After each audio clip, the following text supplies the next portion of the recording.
So mga beshi at ang ulam natin for today's video ay ang breakfast ng aking bossy. Creamy chicken with mushroom. O diba? Ang social. O, pinakita niya lang din niya sa Facebook. Kaya na-brief siya. So ito nga at una, pinrito ko muna yung ating manok. Pero bago ko siya ito, bali minarinate ko pala muna siya sa asin na may pamintong powder. So ito nga, and then turn on mag-isa na tayo ng sibuyas at bawang. Ilagay na rin natin yung ating mushroom. So ilagay na rin natin ang ating chicken na pinarito at lagyan na rin natin ang gatas. Konti-konti lang yung lagay ko para lumasa siya sa ating manok at tipla na rin natin ito.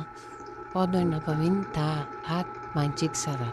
So nilagyan ko din pala ito ng konting asukal para medyo sweet pero pwede rin naman na wala kung ayaw nyo medyo matamis yung ninyo cream chicken with mushroom.